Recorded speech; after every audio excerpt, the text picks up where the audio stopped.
حکومت نے حدیبیہ paper mills کی اثر نو تحقیقات کا فیصلہ کر لیا ہے۔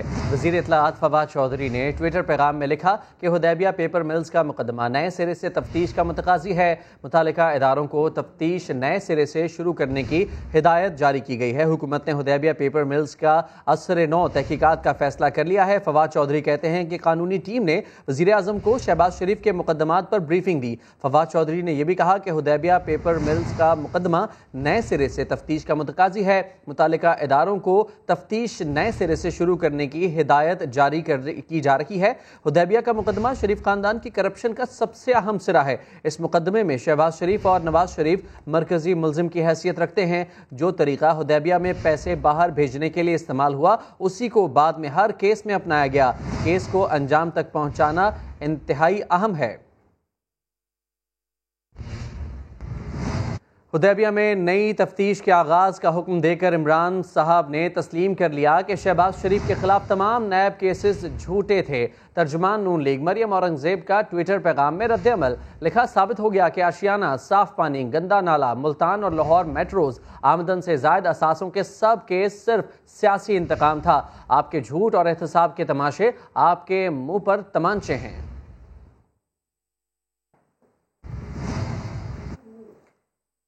چیئرمین پیپلز پارٹی بلاول بھٹو نے وزیر اعظم سے سعودی عرب کے $3 ارب کے قرضے کی واپسی کی وجوہات سامنے رکھنے کا مطالبہ کر دیا۔ بلاول بھٹو نے کہا، سعودی عرب کا قرضہ واپس کرنے کے لیے چین سے قرضہ لیا گیا۔ عمران خان پوری دنیا میں کشکول اٹھائے گھوم رہے ہیں۔ وزیر اعظم صاحب، چندوں پر ملک نہیں چلتے۔ بلاول بھٹو نے مزید کہا، حکومت کی ناقص پالیسیز کی وجہ سے عام آدمی کی زندگی اجیرن ہو چکی ہے۔ پاکستانی عمران خان کی تبدیلی کی ایک خوفناک قیمت ادا کر رہا ہے۔ وزیر مملکت فاروق حبیب کا چیئرمین پیپلز پارٹی بلاول بھٹو کے بیان پر سخت رد عمل، کہا ماضی کے حکمران لوٹ مار نہ کرتے تو آج پاکستان اور عوام مقروض نہ ہوتے۔ فاروق حبیب نے کہا، بلاول صاحب، ملک کو ڈوبنے سے بچانے کے لیے وسائل جمع کرنا باعث ندامت نہیں، شرم ندامت آپ کو ہونی چاہیے کہ آپ اپنے ملک اور عوام کا پیسہ لوٹ کر گئے۔ شرمندگی کی بات یہ ہے کہ سندھ کے عوام کو کتوں کے کاٹنے کی ویکسین بھی میسر نہیں۔ بلاول صاحب، آپ نے سندھ کے عوام کو مافیا کے رحم و کرم پر چھوڑ دیا۔ سینیٹر فیصل جاوید نے بھی بلاول بھٹو کے بیان کا سخت جواب دیا۔ بولے، عمران خان نے ہمیشہ ملک کا نام روشن کیا، وہ پاکستان کی پہچان ہے۔ بلاول اور ان کی پارٹی کی پہچان منی لانڈرنگ، کرپشن اور جھوٹ ہے۔ اب آپ کو یہ بتائیں، اسرائیل کی دہشت گردی انتہا کو جا پہنچی۔ اسرائیلی فوج نے تیسرے روز بھی مسجد اقصی پر حملہ کیا، عبادت میں مصروف فلسطینیوں پر شدید شیلنگ کی، ہینڈ گرنیڈ اور اندھادھند گولیاں برسائیں، سینکڑوں نمازی زخمی ہوئے۔ مسجد کے باہر بھی اسرائیلی فوج فلسطینیوں پر فائرنگ کرتی رہی۔ اس دوران انتہا پسند یہودیوں نے مسجد اقصی کا دروازہ توڑنے کی کوشش بھی کی۔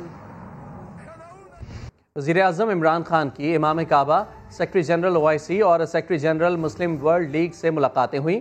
اسلاموفوبیا، مسئلہ فلسطین، کشمیر اور امت مسلمہ کے دیگر مسائل پر بات چیت کی گئی۔ عمران خان نے مسجد اقصی پر اسرائیلی فورسز کے حملے کی شدید مذمت کی، کہا کہ اسلام سے دہشت گردی کو جوڑنے کی اجازت کسی کو نہیں ہونی چاہیے۔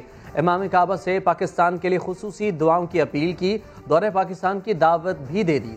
لائن آف کنٹرول پر سیز فائر کے ثمرات عوام تک پہنچنے لگے۔ LOC کے قریب آباد علاقوں میں عوام معمولات زندگی اور بچے اسکولز کو بلا خوف لوٹ گئے۔ معاشی سرگرمیاں بھی بحال ہو گئیں۔ وادی لیپا سے عثمان خان کی رپورٹ۔ LOC پر 2 ایٹمی پڑوسیوں کی فوجیں آمنے سامنے تھیں تو یہاں آباد مکینوں پر بھی موت کے سائے ہر وقت منڈلاتے تھے، لیکن دونوں کے درمیان جنگ بندی ہوئی تو سارا منظر بدل گیا۔ علاقے میں امن اور مسکراہٹیں لوٹ آئیں، عوام نے سکھ کا سانس لیا۔ 25 فروری کے بعد سے کنٹرول لائن پر آباد لوگ معمول کی زندگی گزار رہے ہیں۔ لیپا سیکٹر کے گاؤں منڈل کے عوام سیز فائر سے بہت خوش ہیں۔ سویرے نکلتے تھے گھر، شام کو یہ علم نہیں ہوتا تھا کہ ہم واپس آئیں گے گھر یا نہیں آئیں گے۔ اب اللہ کا لاکھ لاکھ شکر ہے کہ بالکل فائر بندی ہے، بہت ہم خوشحال ہیں۔ علاقے میں اب بچے بھی بلا خوف و خطر اسکول جا رہے ہیں۔ لوگ سکون سے رہنے لگے ہیں، ذہنی ٹینشن ختم ہو گئی ہے، لوگوں کو خوف بھی نہیں ہے، ختم ہو گیا ہے۔ بازار میں ہم جاتے ہیں آتے ہیں۔ لائن آف کنٹرول پر معاشی اور کاروباری سرگرمیاں بھی بحال۔ لوگ بھی آنا جانا شروع اور اب ٹورسٹ بھی آئیں گے، اس سے بہت بڑا فائدہ ہوگا اس ویلی کا بھی۔ پاک بھارت DGMOs کے درمیان 25 فروری کو سیز فائر انڈرسٹینڈنگ کے بعد سے LOC پر جنگ بندی کی کوئی خلاف ورزی نہیں ہوئی۔ پاک فوج انفراسٹرکچر کی بحالی کے لیے مقامی آبادی اور انتظامیہ کی بھرپور مدد کر رہی ہے۔ اور ریاست مخالف بیان پر گرفتار نون لیگ کے رکن قومی اسمبلی جاوید لطیف کے جسمانی ریمانڈ میں 2 دن کی توسیع کر دی گئی۔ لیگی ایم این اے کہتے ہیں 2 دن کا نہیں، جب تک زندہ ہوں تب تک ریمانڈ دیا جائے۔ شاہد حسین کی رپورٹ دیکھیے۔ جاوید لطیف کی مقامی عدالت میں ایک اور پیشی، کارکن بھی اظہار یکجہتی کے لیے پہنچ گئے۔ عدالت کے باہر پھولوں کی پتیاں نچھاور کی۔ ماڈل ٹاؤن کچہری کے ڈیوٹی جوڈیشل میجسٹریٹ نے سماعت کی۔ سرکاری وکیل نے بتایا کہ پالی گراف ٹیسٹ سمیت 3 ٹیسٹ کرا لیے ہیں۔ ملزم کے دوسرے موبائل میں موجود واٹس ایپ گروپس دیکھنے ہیں۔ عدالت مزید 2 روزہ جسمانی ریمانڈ دے۔ سماعت کے دوران جاوید لطیف نے خود دلائل دیے اور کہا کہ اگر میں بھی ملک کے نقصان پر خاموش رہتا تو سب خوش ہو جاتے۔ میرے وکلا نے اپنا وکالت نامہ واپس لے لیا ہے۔ عدالت جتنا چاہے ریمانڈ دے دے، مجھے ساری زندگی بھی پولیس کے حوالے کر دیں، لیکن میری آواز بند نہ کرائیں۔ عدالت نے دلائل مکمل ہونے پر فیصلہ محفوظ کیا، جو بعد ازاں سنا دیا گیا۔ میجسٹریٹ نے 2 روزہ جسمانی ریمانڈ دیتے ہوئے آئندہ سماعت پر حتمی تفتیشی رپورٹ طلب کر لی۔ اس موقع پر سیکیورٹی کے سخت انتظامات کیے گئے تھے۔ کیمرامین خاور محمود کے ساتھ شاہد حسین، سما، لاہور۔ سندھ حکومت نے ایڈیشنل آئی جی کراچی کو تبدیل کر دیا۔ عمران یعقوب منہاس ایڈیشنل آئی جی کراچی تعینات، غلام نبی میمن کو عہدے سے ہٹا کر آئی جی اسپیشل برانچ تعینات کر دیا گیا۔ عمران یعقوب منہاس نے آئی جی اغوا کیس کے بعد سب سے پہلے جبری رخصت لے لی تھی۔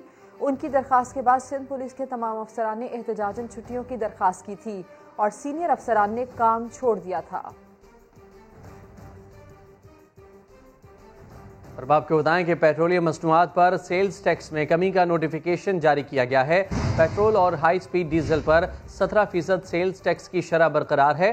مٹی کے تیل پر سیلز ٹیکس کم کر کے 15.44% اور لائٹ ڈیزل پر 7.56% کیا گیا ہے۔ مزید بات کریں گے، سما کے نمائندے شکیل احمد ہمارے ساتھ موجود ہیں۔ شکیل، آگاہ کیجیے گا۔ دیکھیں، حکومت نے پیٹرولیم مصنوعات کی قیمتیں برقرار رکھنے کا فیصلہ کیا تھا 1 مئی سے، اور اس کی وجہ سے 4.8 ارب روپے کا ریونیو پر منفی اثر پڑا، اور لیکن یہ قیمتیں برقرار رکھنے کے لیے پھر جو سیلز ٹیکس ہے اس میں ایڈجسٹمنٹ کرنی پڑی ہے، اور 17% کا جو سٹینڈرڈ جی ایس ٹی ریٹ ہے اس میں 2 مصنوعات پر ریٹ کم کر دیا گیا ہے، لیکن 2 پر برقرار رکھا گیا ہے۔ پیٹرول اور ہائی سپیڈ ڈیزل پر 17% برقرار ہے، لیکن لائٹ ڈیزل پر سیلز ٹیکس 17% سے کم کر کے 7.56%، اور مٹی کے تیل پر کم کر کے 15.44% کیا گیا۔ اور اس کے علاوہ حکومت کا جو دیگر ذریعہ ہے وہ پیٹرولیم لیوی ہے، جس سے حکومت کو انکم ہو رہی ہے پیٹرولیم مصنوعات پر، لیکن جی ایس ٹی جو ہے وہ فی الحال کمی کی گئی ہے 2 مصنوعات پر۔ جی، تفصیلات کے لیے آپ کا بہت شکریہ شکیل احمد۔ کچھ بات کر لیتے ہیں کرونا وائرس کے حوالے سے۔ ملک میں کرونا کے وار جاری ہیں۔ ایک دن میں مزید 78 افراد جان سے گئے، 3447 نئے کیسز رپورٹ ہوئے، جبکہ مثبت کیسز کی شرح 9.12% ہے۔ ارحم خان کی رپورٹ۔ لاک ڈاؤن کے باوجود ایک دن میں مزید 78 پاکستانیوں کی جانیں لے لیں۔ سب سے زیادہ خیبر پختونخوا میں 27 اموات، پنجاب میں 26 اور سندھ میں 16 لوگ وائرس کی بھین چڑھ گئے۔ اسلام آباد 7، بلوچستان اور آزاد کشمیر میں ایک مریض دم توڑ گیا۔ نئی ہلاکتوں کے بعد مجموعی اموات 18,993 ہو گئیں۔ NCOC کے مطابق گزشتہ 24 گھنٹے کے دوران 37,756 ٹیسٹ کیے گئے، 3,447 پازیٹیو، شرح 9.12% رہی۔ ملک میں فعال کیسز 80,375 تک پہنچ گئے۔ اس وقت 5,342 مریض مختلف ہسپتالوں میں زیر علاج ہیں۔ ملتان، پشاور، لاہور اور گجرانوالہ میں ہسپتالوں پر سخت دباؤ۔ اب تک پاکستان میں مجموعی طور پر 8,61,473 کیسز کی تصدیق، 7,62,105 نے وائرس کو شکست دی، یعنی تقریباً 89% مریض صحت یاب ہو چکے ہیں۔ ارحم خان، سما، اسلام آباد۔ کراچی کی مقامی عدالت میں کرونا SOPs کی خلاف ورزی سے متعلق کیس کی سماعت ہوئی۔ شہریوں پر مقدمات درج کرنے پر عدالت پولیس پر برہم ہو گئی۔ کہا کس کے کہنے پر شہریوں کے خلاف مقدمات درج کیے گئے۔ خورشید عالم کی رپورٹ دیکھیے۔ کورونا SOPs کی خلاف ورزی کا معاملہ بھی عدالت جا پہنچا۔ کراچی سٹی کورٹ میں کیسوں کی سماعت ہوئی۔ 200 سے زائد گرفتار شہریوں کو پیش کیا گیا تو عدالت برہم ہو گئی۔ تفتیشی افسر سے استفسار کیا کہ SOPs کی خلاف ورزی پر شہریوں کے خلاف کس کے کہنے پر مقدمات درج کیے گئے۔ کیا IG سندھ نے ایسا حکم دیا یا کمشنر یا ڈپٹی کمشنر نے ہدایت دی؟ عدالت نے تفتیشی افسر کو حکم دیا لکھ کر دو کہ دفعہ 188 کے تحت کسی بھی شہری کے خلاف FIR درج ہو سکتی ہے یا نہیں۔ جس کے کہنے پر شہریوں کے خلاف مقدمات ہوئے انہیں شو کاز نوٹس دیں گے۔ یہ سارے جو آج کل چل رہی ہے سیکشن 188 اس میں لے کے آ رہے ہیں، اور سارے غریب لوگ ہیں بیچارے. اب آپ بتائیں کہ یہ اگر اپنا روزی روزگار نہیں کریں گے تو کہاں سے کھائیں گے پئیں گے؟ ایک تو روزی روزگار نہیں ہے، پھر جو بیچارے کچھ کرتے بھی ہیں تو پولیس پکڑ لیتی ہے، بند کر دیتی ہے، پھر یہاں پولیس کو الگ دینا پڑتا ہے. تھانے بھی ان کو انٹرٹین کریں. ایسے کیسز میں وہیں پہ بیل بانڈ لے لیں، 14 روز کے بعد لائیں تو کیس کو کیا کہتے ہیں یہاں پر ڈسچارج کریں.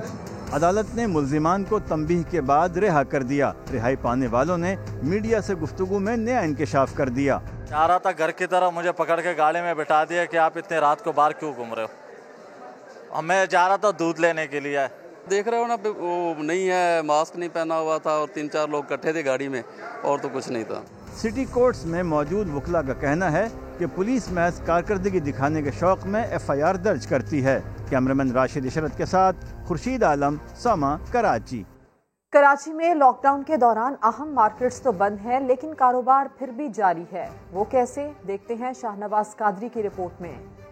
شہر میں مکمل لاک ڈاؤن ہے، تمام مارکیٹس کو بند کر دیا گیا ہے، لیکن کیا واقعی اس پابندی پر عمل ہو رہا ہے یا کتنا عمل ہو رہا ہے؟ چلے آپ کو دکھاتے ہیں.